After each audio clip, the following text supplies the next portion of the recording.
Hallelujah. യേശുവേ സ്തോത്രം, യേശുവേ നന്ദി. അഭിഷേകാഗ്നിയുടെ എല്ലാ പ്രേക്ഷകർക്കും കർത്താവും രക്ഷിതാവുമായ യേശു ക്രിസ്തുവിൻ്റെ അത്ഭുത നാമത്തിൽ സ്വാഗതം. Price the Lord. ഇന്ന് നാം ചിന്തിക്കുന്നത് നിഷേധത്തിൻ്റെ ആത്മാവ് എന്നതിനെ കുറിച്ചാണ്. ജെറമിയ 11:8 ഓരോരുത്തനും തൻ്റെ ദുഷ്ടഹൃദയത്തിൻ്റെ കാഠിന്യവും പേറി നടക്കുന്നു. Price the Lord. പ്രിയപ്പെട്ട ദൈവമക്കളെ, എൻ്റെയും നിങ്ങളുടെയും ഹൃദയത്തിൻ്റെ എല്ലാ മുള്ളുകളെയും മുൾപടർപ്പുകളെയും ദഹിപ്പിക്കുന്ന അഗ്നിയായ പരിശുദ്ധാത്മാവിൻ്റെ പ്രവാഹമാണ് ഈ ഒരു മണിക്കൂറിൽ ദൈവമായ കർത്താവ് എനിക്കും നിങ്ങൾക്കും വേണ്ടി ഒരുക്കിയിരിക്കുന്നത്. ഒരു കുടുംബത്തിലെ അനുഭവം നിങ്ങളുടെ ശ്രദ്ധയിലേക്ക് കൊണ്ടുവരികയാണ്. ഇത് തൃശ്ശൂർ ജില്ലയിൽ നിന്നുള്ള റോസിലി വർഗീസ് ആണ് ഈ ഒരു അനുഭവം നമ്മളുമായി പങ്കുവെക്കുന്നത്. എൻ്റെ പേര് റോസിലി, വയസ്സ് 63, സ്ഥലം തൃശ്ശൂര്. ഞാൻ അഭിഷേകാഗ്നിയുടെ സ്ഥിരം പ്രേക്ഷകയാണ്. ഞാനിത് എഴുതുന്നത് ദൈവം കുടുംബത്തിലേക്ക് വർഷിച്ച വലിയൊരു അനുഗ്രഹം സാക്ഷ്യപ്പെടുത്തുന്നതിന് വേണ്ടിയിട്ടാണ്. എനിക്ക് 4 മക്കളാണ്, 2 ആൺമക്കളും 2 പെൺമക്കളും. എൻ്റെ രണ്ടാമത്തെ മകനും അപ്പച്ചനും തമ്മിൽ ഒരു പ്രശ്നമുണ്ടായതിനെ തുടർന്ന് ബദ്ധശത്രുക്കളായി മാറി. തമ്മിൽ കാണുമ്പോൾ പോലും ഒരു വാക്ക് മിണ്ടാത്ത വിധം അവർ വൈരാഗ്യത്തിലും പ്രതികാര ബുദ്ധിയിലുമായി. എന്തെങ്കിലും ഫംഗ്ഷന് പോയാൽ രണ്ടുപേരും കാണാതെ മാറി മാറി നടക്കും. മാത്രമല്ല, അപ്പച്ചൻ അവനെക്കുറിച്ച് പറയുന്നത് ഞാൻ കേട്ടു. ഈ മകൻ മരിച്ചാൽ അവനെ കാണാൻ പോലും ഞാൻ അവൻ്റെ വീട്ടിൽ കയറുകയില്ല. ഈ അവസ്ഥയിൽ ഞാൻ ഏറെ ദുഃഖിച്ചു. കാരണം ഞങ്ങളുടെ കുടുംബം സ്നേഹമുള്ള കുടുംബമായിരുന്നു. അങ്ങനെ ഇരിക്കുമ്പോഴാണ് 2011 ഫെബ്രുവരി മാസത്തിൽ അഭിഷേകാഗ്നിയിൽ പരിശുദ്ധാത്മാവ് അനേകം കുടുംബങ്ങളിൽ അത്ഭുതം ചെയ്യുന്നത് ഞങ്ങൾ കണ്ടത്. ഉടനെ ഞാൻ എൻ്റെ ഈ കുടുംബത്തിലെ കണ്ണുനീരിലേക്ക് വരണമേ എന്ന് പറഞ്ഞ് കരഞ്ഞങ്ങോട്ട് പ്രാർത്ഥിച്ചു. അത്ഭുതമെന്ന് പറയട്ടെ, പിറ്റേ ഞായറാഴ്ചയ്ക്കുള്ളിൽ തന്നെ എൻ്റെ മകനും അപ്പച്ചനും തമ്മിൽ വലിയ സ്നേഹത്തിലായി. ആദ്യത്തേതിനേക്കാൾ വലിയ സ്നേഹത്തിലേക്ക് അവരെ കർത്താവ് ഉയർത്തി. ആ മകൻ്റെ വീട്ടിൽ പോയി അപ്പച്ചൻ 2 ആഴ്ച താമസിക്കുകയും ചെയ്തു. ഇന്ന് എന്ത് കാര്യമുണ്ടെങ്കിലും അവർ തമ്മിലാണ് കൂടിയാലോചിക്കുന്നത്. അതേപോലെ സ്നേഹം കൊണ്ട് കർത്താവ് ഐക്യപ്പെടുത്തി. ഇത് എൻ്റെ കുടുംബത്തിന് ലഭിച്ച ഏറ്റവും വലിയൊരു അനുഗ്രഹമായി ഞാൻ ഏറ്റുപറയുകയാണ്.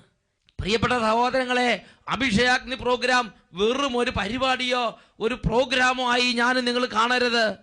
ഈ സമയം ദൈവവചനങ്ങൾ പ്രഘോഷിക്കപ്പെട്ടുകൊണ്ടിരിക്കുമ്പോൾ ഉന്നതത്തിൽ നിന്നും അത്യുന്നതമായ ദൈവശക്തി എൻ്റെയും നിങ്ങളുടെയും മേൽ വ്യാപരിക്കും. യെശയ്യാ പ്രവചനത്തിൽ ഈ കാര്യത്തെക്കുറിച്ച് നമുക്ക് വെളിപ്പെടുത്തി കിട്ടിയിട്ടുണ്ട്. യെശയ്യാ 10:17 ഇസ്രായേലിന്റെ പരിശുദ്ധൻ ഒരു അഗ്നിയായും അവന്റെ ദൈവം ഒരു ജ്വാലയായും മാറും. അത് കത്തിജ്വലിച്ച് ഒറ്റ ദിവസം കൊണ്ട് അവന്റെ മുള്ളുകളും മുൾച്ചെടികളും ദഹിപ്പിച്ച് ചാമ്പലാക്കും. ഇന്ന് ഈ നിമിഷം ഞാനും നിങ്ങളിത് വിശ്വസിക്കുക. 2 കരങ്ങൾ ഉയർത്തുക. ഹൃദയത്തിലെ തിന്മകൾ, മനസ്സിന്റെ ഭാരങ്ങൾ, കുടുംബത്തിലെ പ്രശ്നങ്ങൾ, ഈ എല്ലാ അന്ധകാരത്തിലേക്ക് ഉന്നതത്തിന്റെ അഗ്നി അഭിഷേകം ഇറങ്ങട്ടെ. ഉറക്കെ സ്തുതിക്കട്ടെ. Hallelujah, hallelujah. ഓ പിതാവേ, ഈ കുടുംബങ്ങളിലേക്ക് അഗ്നി അഭിഷേകത്തെ അയക്കണമേ. ഈ ജീവിതങ്ങളിലേക്ക് അഗ്നി അഭിഷേകത്തെ അയക്കണമേ. ഈ സമൂഹങ്ങളിലേക്ക് അഗ്നി അഭിഷേകത്തെ അയക്കണമേ. പിണക്കത്തിരിക്കുന്നവര്, വെറുപ്പിലിരിക്കുന്നവര്, ക്ഷമിക്കാൻ പറ്റാത്തവര്, വൈരാഗ്യ ബുദ്ധികള്, പ്രതികാര സ്വഭാവക്കാര്, താന്തോന്നികള്, ധിക്കാരികള്, തന്നിഷ്ടക്കാര്, ഏകാധിപത്യ സ്വഭാവക്കാര്, സകല ഹൃദയങ്ങളുടെ മേലും ഓ പിതാവേ, പരിശുദ്ധാത്മാവിനെ വർഷിക്കണമേ. Hallelujah, hallelujah. ഓരോ ഹൃദയങ്ങളിലും അഭിഷേകത്തിന്റെ അഗ്നി വ്യാപരിക്കട്ടെ. അന്ധകാരങ്ങൾ ഇപ്പോൾ ഹൃദയങ്ങളിൽ നിന്ന്, കുടുംബങ്ങളിൽ നിന്ന്, സമൂഹങ്ങളിൽ നിന്നും വിട്ടുമാറി പോകട്ടെ. ഹല്ലേലൂയ, ഹല്ലേലൂയ. ഈ ദൈവമക്കളെ വചനം കേൾക്കാനും പ്രാർത്ഥിക്കാനും ദൈവത്തെ ആരാധിക്കാനും സ്നേഹത്തിലേക്കും ക്ഷമയിലേക്കും വിശുദ്ധിയിലേക്കും വരാനും തടസ്സമുണ്ടാക്കി അടിമപ്പെടുത്തി വെച്ചിരിക്കുന്ന എല്ലാ അന്ധകാരത്തിന്റെ അധിപന്മാരെയും നസറേനായ യേശുവിന്റെ നാമത്തിൽ ശാസിക്കുന്നു, ബന്ധിക്കുന്നു, ബഹിഷ്കരിക്കുന്നു, വിട്ടുമാറി പോകട്ടെ. ഹല്ലേലൂയ, ഹല്ലേലൂയ. യേശുവേ ആരാധന, ആരാധന. യേശുവേ ആരാധന, ആരാധന. ഹല്ലേലൂയ, ഹല്ലേലൂയ. യേശുവേ, യേശുവേ, യേശുവേ, യേശുവേ, യേശുവേ, യേശുവേ. ഹല്ലേലൂയ, ഹല്ലേലൂയ. യേശുവേ ആരാധന, ആരാധന. ഹല്ലേലൂയ. Praise the lord. ജെറമിയ പ്രവചനത്തിൽ 11-ാം അധ്യായം 8-ാം തിരുലിഖിതം, ഓരോരുത്തനും അവനവന്റെ ഹൃദയത്തിന്റെ കാഠിന്യവും പേറി നടക്കുകയാണ്. പ്രിയപ്പെട്ട ദൈവമക്കളെ, ഇത് ഈ കാലഘട്ടത്തിന്റെ ഒരു പ്രത്യേകതയാണ്.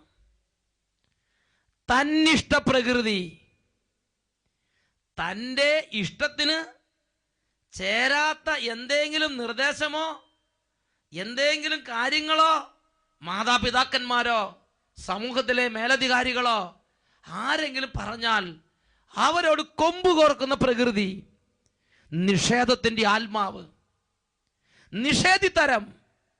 ഞാനും നിങ്ങളും ഇതിനെക്കുറിച്ച് ഗൗരവത്തിൽ ചിന്തിക്കണം.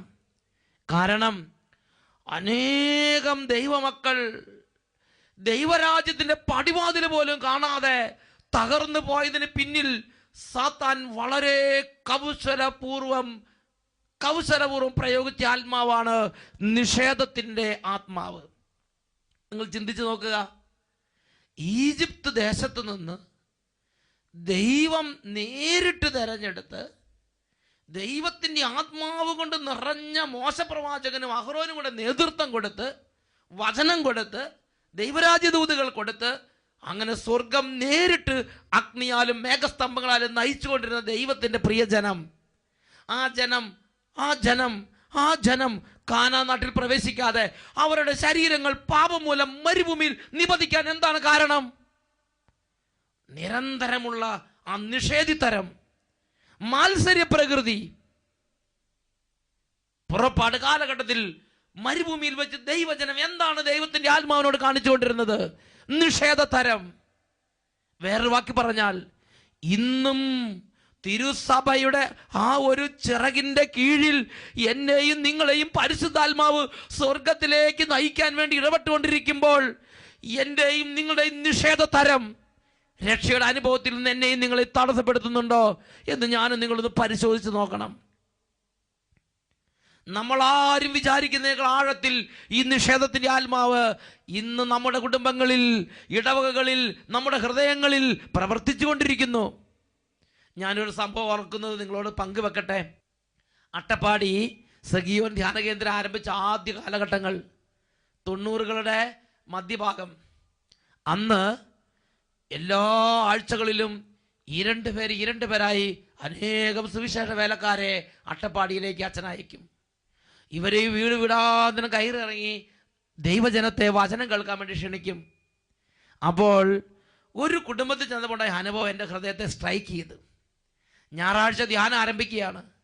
ഞാൻ വെള്ളി ശനി ദിവസങ്ങളിൽ കുടുംബങ്ങളിലേക്ക് ദൈവരാജ്യ വേലക്കാരെ അയച്ച്, അപ്പോൾ അട്ടപ്പാടിയിലുള്ള ഒരു കുഗ്രാമത്തിലെ ഒരു മലമ്പ്രദേശത്ത് ഒരു കുടുംബത്തിൽ അവർ ചെന്നു. അപ്പോൾ ഒരു മർക്കട മുഷ്ടി അവിടെ ഇരിക്കുകയാണ്. ആ മർക്കട മുഷ്ടി, നിങ്ങൾ എവിടുന്നാ? അപ്പോൾ നമ്മുടെ സഹോദരങ്ങൾ പറഞ്ഞു, ധ്യാനകേന്ദ്രത്തിൽ നിന്ന്. ഉടനെ ഈ സഹോദരങ്ങൾ ദൈവരാജ്യത്തെക്കുറിച്ചും മാനസാന്തരത്തെക്കുറിച്ചും നിത്യജീവനെക്കുറിച്ചും വചനം കേൾക്കേണ്ട ആവശ്യകതയെക്കുറിച്ചും എല്ലാ കുടുംബത്തിൽ പറഞ്ഞു.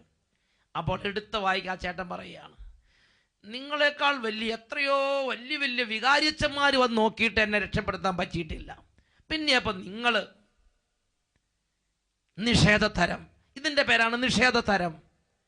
പ്രിയപ്പെട്ട സഹോദരങ്ങളെ, എൻ്റെയും നിങ്ങളുടെയും ആത്മാവിൻ്റെ രക്ഷയ്ക്ക് വേണ്ടി ചെറിയവരോ ഉയർന്നവരോ പണ്ഡിതരോ പാമരരോ ആരോഗ്യമുള്ളവരോ ആരോഗ്യമില്ലാത്തവരോ ആരുമാകട്ടെ, ദൈവത്താൽ അയക്കപ്പെട്ട് ഒരു ദൂത് അറിയിക്കുമ്പോൾ അത് ഹൃദയം തുറന്ന് സ്വീകരിക്കുന്നതിന് പകരം നിഷേധത്തരം കാണിക്കുകയാണ്. നീയൊക്കെ ആരാ, നീയൊക്കെ എന്താ, ഈ വിധത്തിലാണ് സംസാരം. ഇതിനേക്കാൾ വലിയ വലിയ വിച്ചന്മാർ നോക്കിയിട്ട് നടക്കാത്തതാണ് എൻ്റെ മാനസാന്തരം. അങ്ങനെ ഇരിക്കുകയാണ്.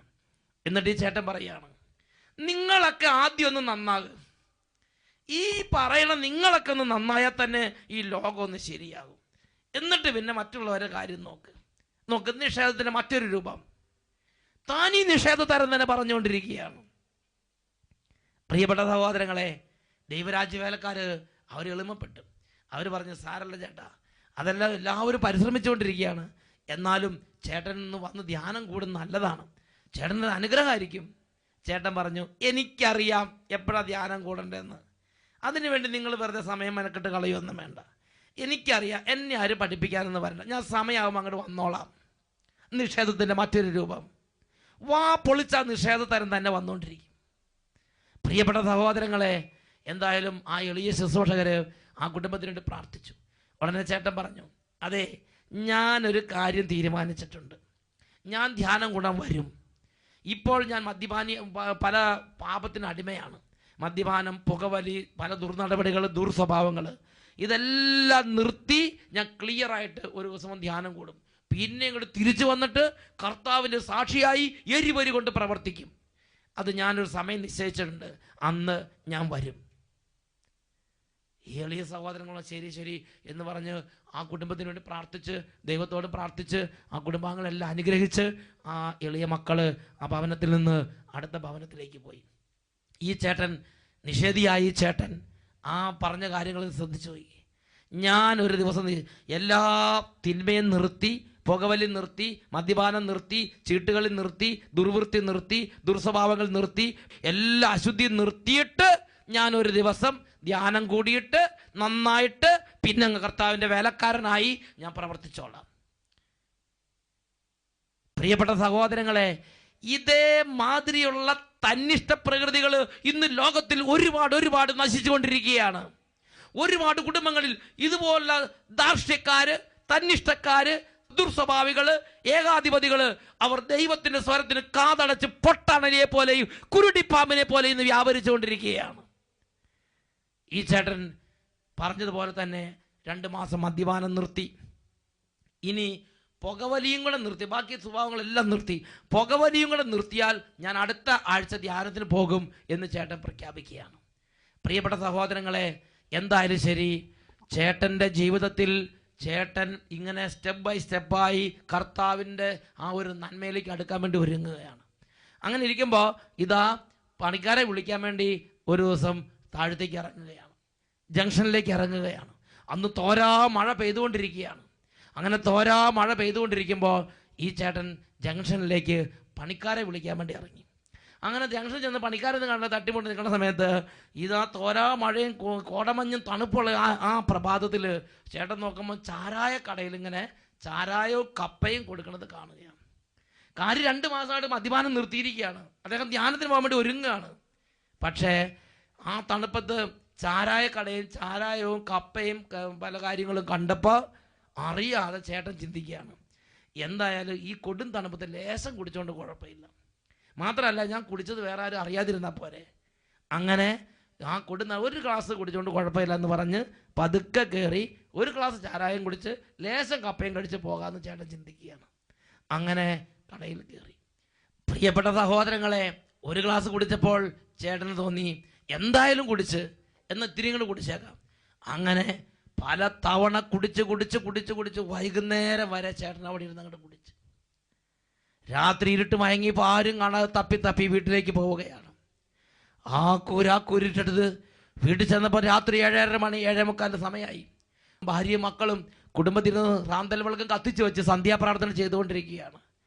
ദേഹം മൂക്കറ്റം കുടിച്ച് പൂസായി അങ്ങനെ ചെങ്കുത്തായ കുന്ന് കയറി ഭവനത്തിലേക്ക് കുത്തുകല്ലിട്ടിരിക്കുകയാണ്. കരിങ്കല്ലും കൊണ്ട് കുത്തുകല്ലിട്ട് അങ്ങനെ ചവിട്ടി സ്റ്റെപ്പ് കയറി കോണികൾ കയറണ പോലെ അങ്ങനെ കയറി വേണം കിഴക്കാൻ തൂക്കായ ആ കുന്നിൻ്റെ ചെരുവിലുള്ള വീട്ടിലേക്ക് കയറാൻ. അങ്ങനെ സ്റ്റെപ്പുകൾ കയറി മുറ്റത്തേക്ക് കാല് വെച്ചതും ഇതാ ചേട്ടൻ കാല് തെറ്റി നേരെ പുറകോട്ട് മറിഞ്ഞു വീണു. 3-4 അടി താഴ്ചയുള്ള ആ സ്റ്റെപ്പിലേക്ക് തല ചെന്ന് അടിച്ചു. കരിങ്കൽ ചെന്ന് തലയടിച്ചു. അത് വലിയ വായിൽ കടന്ന് അലറി. ഭാര്യ മക്കളും റാന്തൽ വിളക്കും എടുത്ത് ഓടി വന്നപ്പോൾ വായിൽ കൂടെ, മൂക്കിൽ കൂടെയും ചെവിയിൽ കൂടെ എല്ലാം ചോര ചീറ്റി, വായും നൊരയും പതയും ചോരയിലെല്ലാം കുളിച്ച് കിടക്കുന്ന ഒരു ചേട്ടനെയാണ് കണ്ടത്. അവർ വലിയ വായിൽ നിലവിളിച്ചു. പരിസരവാസികളെല്ലാം ഓടി വന്നു. അവർ വേഗം ഒരു വാഹനം വിളിച്ച് അദ്ദേഹത്തെ കയറ്റി അദ്ദേഹത്തെ അട്ടപ്പാടിയിലുള്ള ഒരു പ്രമുഖ ഹോസ്പിറ്റലിലേക്ക് കൊണ്ടുവന്നു. എന്നാൽ ഡോക്ടർമാർക്കൊന്നും ചെയ്യാൻ പറ്റിയില്ല. അവർ പറഞ്ഞു അടുത്ത സ്ഥലത്തേക്ക്. അങ്ങനെ വീണ്ടും അടുത്ത സ്ഥലത്തേക്ക് കൊണ്ടുപോയി. അവിടെ ഒന്നും എടുത്തില്ല. അവസാനം കോയമ്പത്തൂരുള്ള പ്രമുഖമായ ഹോസ്പിറ്റലിൽ ഇദ്ദേഹത്തിന് അതീവ ഗൗരവമേറി ചികിത്സ കൊടുക്കേണ്ടി വന്നു. പ്രിയപ്പെട്ട സഹോദരങ്ങളെ, ആ വീഴ്ചയെ തുടർന്നുള്ള ആഘാതത്തിൽ 2 ദിവസം ബോധമറ്റ് കിടന്നു. അങ്ങനെ 2 ദിവസം ബോധമറ്റ് കിടന്നിട്ട് 3-ാം ദിവസം ആ ചേട്ടൻ ആ ഹോസ്പിറ്റലിൽ വെച്ച് മരിക്കുകയാണ്. ദൈവത്തിൻ്റെ വചനം പഠിപ്പിക്കുകയാണ്. യെശയ്യാ പ്രവചനത്തിൽ 47-ാം അധ്യായത്തിൽ 10-11 തിരുലിഖിതങ്ങൾ. ക്രൂരതയിൽ നീ സുരക്ഷിതത്വം കണ്ടെത്തി, ആരും കാണുന്നില്ല എന്ന് നീ വിചാരിച്ചു. നിന്റെ ജ്ഞാനവും നിന്റെ അറിവും നിന്നെ വഴിതെറ്റിച്ചു. ഞാനല്ലാതെ മറ്റാരുമില്ല എന്ന് നീ അഹങ്കരിച്ചു. രക്ഷപ്പെടാൻ വയ്യാത്ത നാശം നിനക്ക് ഭവിക്കും. അപരിഹാര്യമായ അത്യാഹിതം നിനക്ക് വന്നു ചേരും. അപ്രതീക്ഷിതമായ വിനാശം നിന്റെ മേൽ പെട്ടെന്ന് നിപതിക്കും. ജെറമ്യാ പ്രവചനത്തിൽ 11-ാം അധ്യായത്തിൽ 7-8 തിരുലിഖിതങ്ങൾ. ഈജിപ്തിൽ നിന്ന് നിങ്ങളുടെ പിതാക്കന്മാരെ പുറത്ത് കൊണ്ടുവന്നത് മുതൽ ഇന്നു വരെ എൻ്റെ വാക്കനുസരിക്കുക എന്ന് ഞാൻ അവരെ നിരന്തരം ഉത്ബോധിപ്പിച്ചിരുന്നു. എന്നാൽ അവർ അനുസരിക്കുകയോ കേൾക്കുക പോലുമോ ചെയ്തില്ലല്ലോ. ഓരോരുത്തനും തൻ്റെ ദുഷ്ടഹൃദയത്തിൻ്റെ കാഠിന്യവും പേറി പേറി നടക്കുകയാണ്. തന്നിഷ്ട പ്രകൃതികളായി നടക്കുകയാണ്. ഒരു നിഷേധ സ്വഭാവം ആത്മീയ കാര്യങ്ങളോട് കാണിക്കുകയാണ്. ദൈവത്തിൻ്റെ വചനം പഠിപ്പിക്കുകയാണ്, നിഷേധി നീ കാല് തട്ടി വീഴും. ജെറമ്യാ പ്രവചനത്തിൽ 50-ാം അധ്യായത്തിൽ 32-ാം തിരുലിഖിതം. അഹങ്കരിക്കുന്നവൻ കാല് തട്ടി വീഴും, അവനെ എഴുന്നേൽപ്പിക്കാൻ ആരും ഉണ്ടായിരിക്കുകയില്ല. പ്രിയപ്പെട്ട ദൈവ പൈതലേ, നിന്റെ ജീവിതത്തിൽ 1000 തവണ അനേകായിരങ്ങളെ നിന്റെ ആത്മരക്ഷയ്ക്ക് വേണ്ടി നിന്നോട് സംസാരിക്കാൻ വേണ്ടി ദൈവം ക്രമീകരിക്കുന്നുണ്ട്. നിന്റെ അപ്പൻ, നിന്റെ അമ്മ, നിന്റെ ജീവിത പങ്കാളി, നിന്റെ മക്കള്, നിന്റെ അയൽക്കാര്, പ്രാർത്ഥനാ ഗ്രൂപ്പ് അംഗങ്ങള്, തിരുസഭാ മേലധികാരികള്, അങ്ങനെ ഒരുപാട് ആയിരങ്ങൾ നിനക്ക് ഇടതും വലതും ദൈവം ക്രമീകരിക്കുന്നുണ്ട്.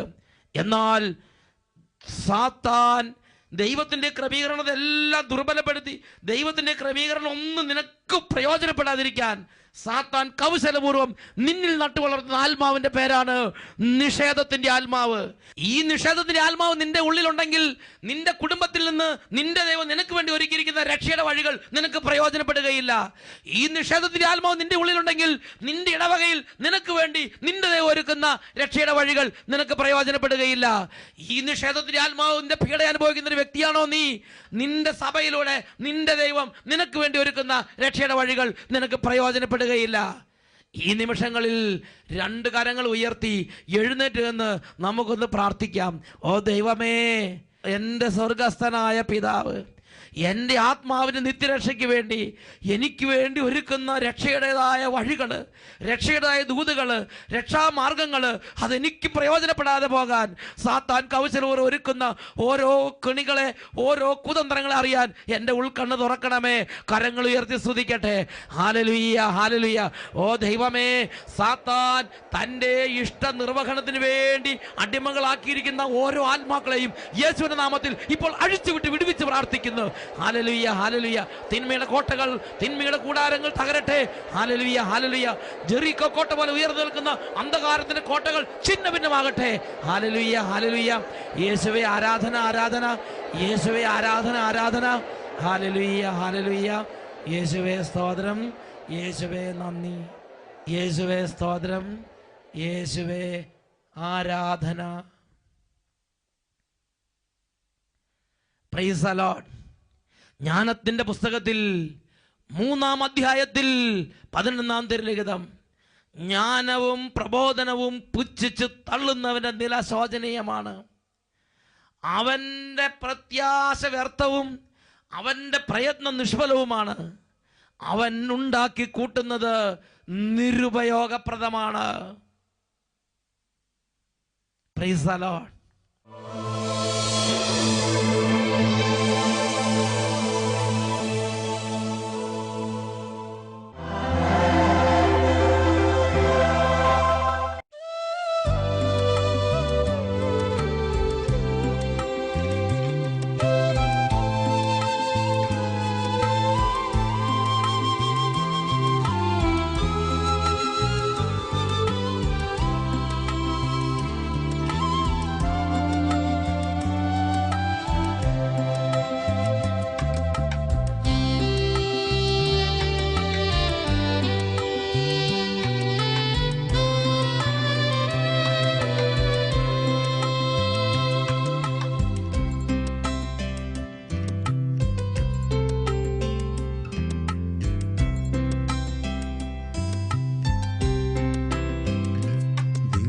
കാരുണ്യമേ ദൈവസ്നേഹമേ, ഉണ്ണാൻ മറന്നാലും കൂട്ടാൻ മറക്കാത്ത തളരാത്ത തായ് ഭാവമേ, കനിവിൻ്റെ കൂദാശയേ, ദിവ്യകാരുണ്യമേ സ്നേഹമേ, കൂടെ വസിക്കണേ പോകരുതേ, കൂട്ടുവേണം നിന്റെ സ്നേഹബലം, കൂടെ വസിക്കണേ പോകരുതേ, കൂട്ടുവേണം നിന്റെ സ്നേഹബലം. യാക്കോബ് ശ്ലീഹായുടെ ലേഖനം 5-ാം അധ്യായം 15-ാം തിരുലിഖിതം. വിശ്വാസത്തോടെയുള്ള പ്രാർത്ഥന രോഗിയെ സുഖപ്പെടുത്തും. അവൻ പാപങ്ങൾ ചെയ്തിട്ടുണ്ടെങ്കിൽ കർത്താവ് അത് ക്ഷമിക്കും. കർത്താവ് അവനെ എഴുന്നേൽപ്പിക്കും. ഈ നിമിഷങ്ങളിൽ നിങ്ങളുടെ അരികിൽ കുടുംബാംഗങ്ങൾ ആരെങ്കിലും രോഗികളായിട്ടുണ്ടെങ്കിൽ ആ രോഗികളുടെ മേൽ യേശുവിൻ്റെ നാമത്തിൽ കൈകൾ വെച്ച് സൗഖ്യത്തിന് വേണ്ടി പ്രാർത്ഥിക്കുവിൻ. കഠിന തരത്തിലുള്ള പൈശാചിക പിടകൾ, ദുർസ്വഭാവങ്ങൾ, മദ്യപാനം, വെറുപ്പ്, വൈരാഗ്യം, ക്ഷമിക്കാൻ പറ്റാത്ത അവസ്ഥകൾ, കഠിന പൈശാചിക പീഡകളാൽ ഭാരപ്പെടുന്നവരുണ്ടെങ്കിൽ അവരുടെ വിടുതലിനായി പ്രാർത്ഥിക്കുവിൻ. പ്രിയ ദൈവമക്കളെ, യേശുവിൻ്റെ ശരീരത്തിൽ നിന്ന് അത്ഭുതകരമായ ശക്തി പുറപ്പെട്ട് വിടുതലിനായി കർത്താവ് ഒരുക്കിയിരിക്കുന്ന നിമിഷമാണിത്. എല്ലാവരും സ്തുതിച്ചുകൊണ്ടിരിക്കട്ടെ. Hallelujah, hallelujah. സ്വർഗത്തിലെ അത്ഭുതകരമായ ശക്തി പിതാവേ, പുത്രനായ യേശുവിൻ്റെ നാമത്തിൽ ഈ ദൈവമക്കളുടെ മേൽ അയച്ചു പ്രാർത്ഥിക്കുന്നു. യേശുവിൻ്റെ അത്ഭുത രക്തത്തിൻ്റെ ശക്തി ഈ രോഗികളുടെ മേലും കുടുംബാംഗങ്ങളുടെ മേൽ വ്യാപരിക്കട്ടെ. ഇപ്പോൾ കണ്ണുനീരിലും വലിയ പൈശാചിക പീഡകളിലും അന്ധകാരത്തിൻ്റെ ഭാരങ്ങളിൽ ഇരിക്കുന്നവർ യേശുവിൻ്റെ നാമത്തിൽ വിടുതൽ പ്രാപിക്കട്ടെ. ഹല്ലേലൂയ, ഹല്ലേലൂയ. യേശുവേ ആരാധന, ആരാധന. യേശുവേ ആരാധന, ആരാധന. ഹല്ലേലൂയ, ഹല്ലേലൂയ. യേശുവേ സ്തോത്രം. യേശുവേ നന്ദി. കൂട്ടുവേണം നിന്റെ സ്നേഹബലം, കൂടെ വസിക്കണേ പോകരുതേ, കൂട്ടുവേണം നിന്റെ സ്നേഹബലം.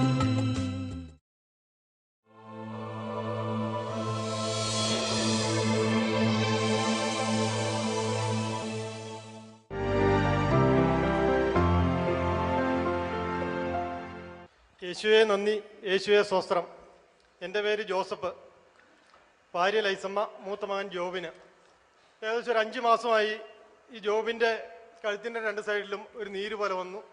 ആദ്യം ഞങ്ങൾ അടുത്തുള്ള ഒരു ചെറിയ ആശുപത്രി കൊണ്ടുപോയപ്പം മുണ്ടുനീരാണെന്നും പറഞ്ഞ് അതിനെന്തോ ഒരാഴ്ചത്തെ ചികിത്സ നടത്തി. അന്നേരം അവന് എന്നും പനി ഉണ്ടായിരുന്നു. അപ്പോൾ ഈ പനിയുടെ ഗുളിക കൊടുക്കുമ്പോൾ മാത്രം പനി കുറയുകയും അവൻ്റെ ക്ഷീണം ഇച്ചിരി കുറയുകയും ചെയ്തിരുന്നു.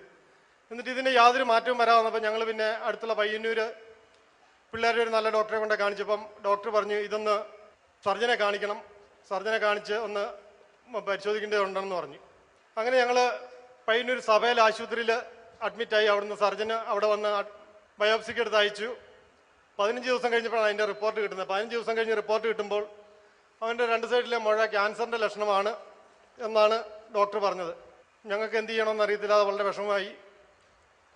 ഏതായാലും ദൈവത്തിൻ്റെ അടുത്ത് തന്നെ പോവുക, അല്ലാതെ എവിടെ പോയാലും ഇത്രയും കാര്യമായൊരു ചികിത്സ കിട്ടിയില്ലല്ലോ എന്ന് ഞങ്ങൾ ഉറച്ച് വിശ്വസിച്ചു.